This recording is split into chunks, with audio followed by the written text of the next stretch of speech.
Madame Calteux, les Européens sont-ils pro-Union européenne ou pas tellement? Qu'est-ce qui évolue? Comment évolue l'opinion des Européens?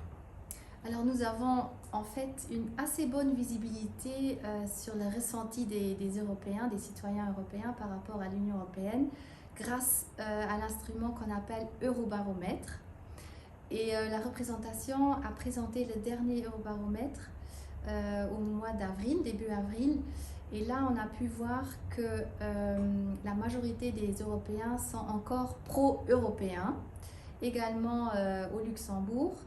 Par exemple, 7 Européens sur 10 ont le sentiment qu'ils se sentent bien en tant que citoyens européens.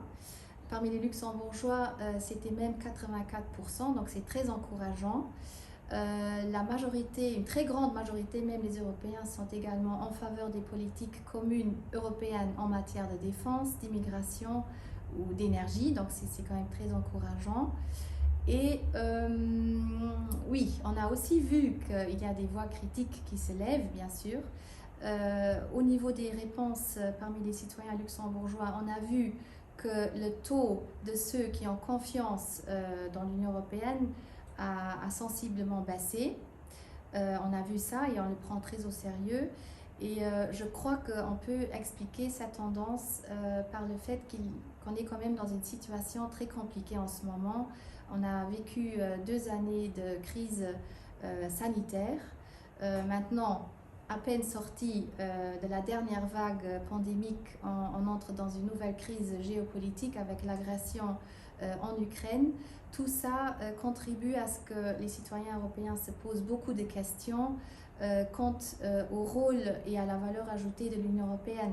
Donc c'est vrai qu'on voit qu'il y a des voix plus critiques, mais on voit aussi ces voix positives, et notamment parmi les jeunes de 15 à 24 ans. On a vu dans le dernier Eurobaromètre qu'ils sont quand même en moyenne plus optimistes quant à l'avenir européen que les autres catégories d'âge. In 2022, it's still important to celebrate the Day of Europe? Oh yes, definitely, and I think it's even more important than ever. As I just said, there are some questions among our citizens which we hear regarding the added value of the European Union. So we are very much looking forward to celebrating Europe Day on Monday, 9th of May, because I think it's the perfect occasion to remind ourselves why we have the European Union. So it's important to set the story of the European Union into its context, and that means the signing of the Schuman Declaration on the 9th of May in the 50s. And so definitely the idea which was then the reason why the Schuman Declaration was signed is still true today, because the European project is a project of peace and unity, and these are the values which make the European Union so important and so strong today,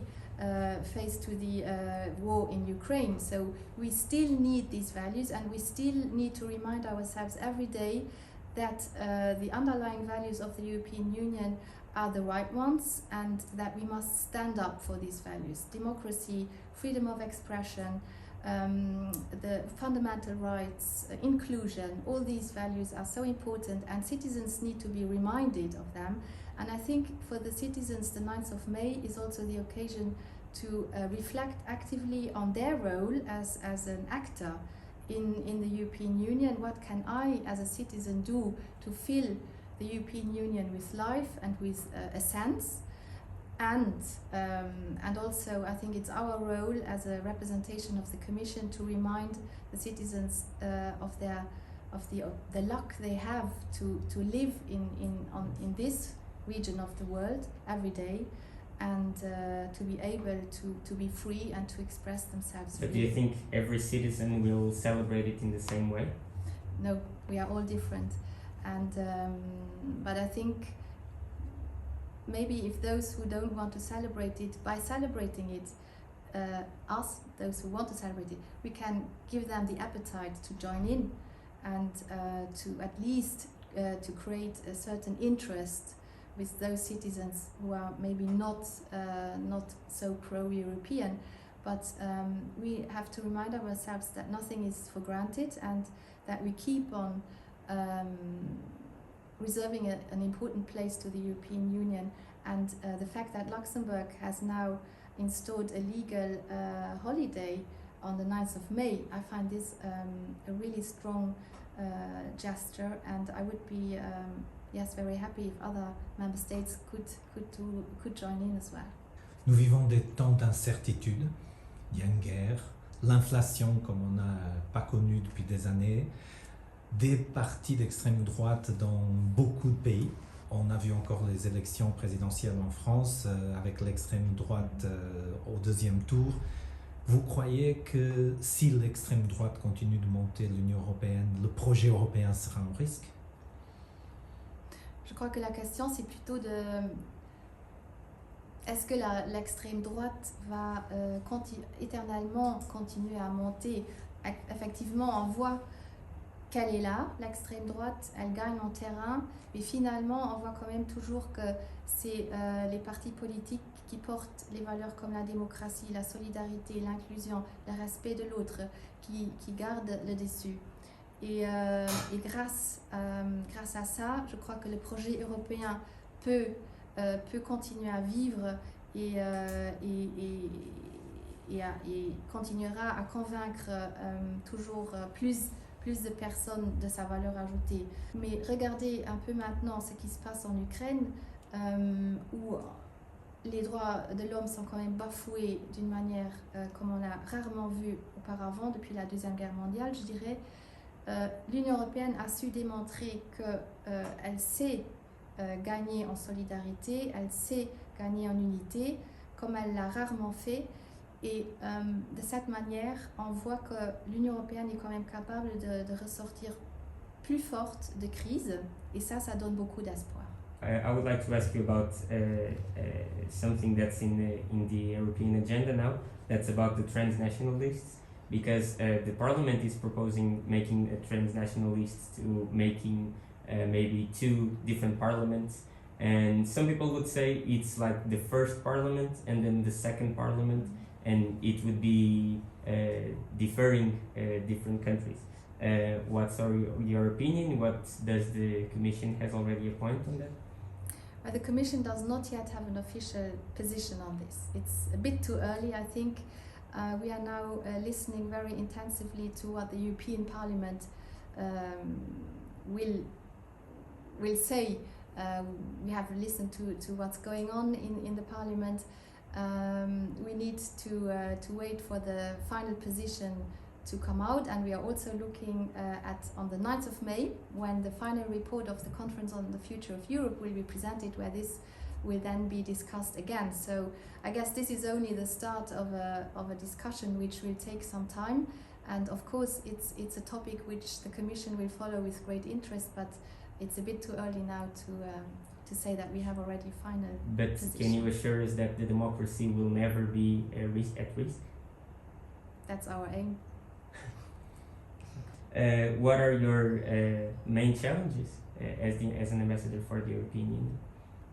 So as an ambassador, I'm supposed to explain in clear and simple terms what's going on in Brussels, what the President von der Leyen intends, and why she has adopted certain initiatives, and what's the impact on the citizens living here in Luxembourg.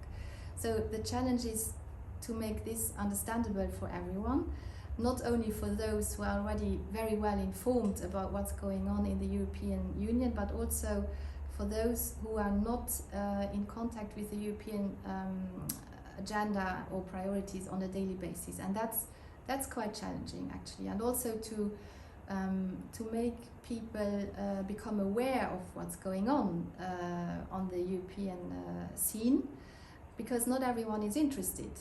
And it's this outreach to the unusual suspects which is difficult. It's a challenge, but it's also very interesting, because by reaching out, trying to reach out to all the categories of our population here in Luxembourg, you get to know them better, and that's very interesting. And I think I have discovered things I didn't know before through my profession. And being in Luxembourg and knowing your public and citizens of Luxembourg, this gives you already, in fact, a worldwide experience because it's such an international country. Yes, I think that's an added value, and indeed, I know how the Luxembourgish people function, if I can say so. I know their concerns. I know my way quite well around among the stakeholders. So, and it's a small country, so it's quite easy to reach out and to actually grasp or get hold of those you want to speak to.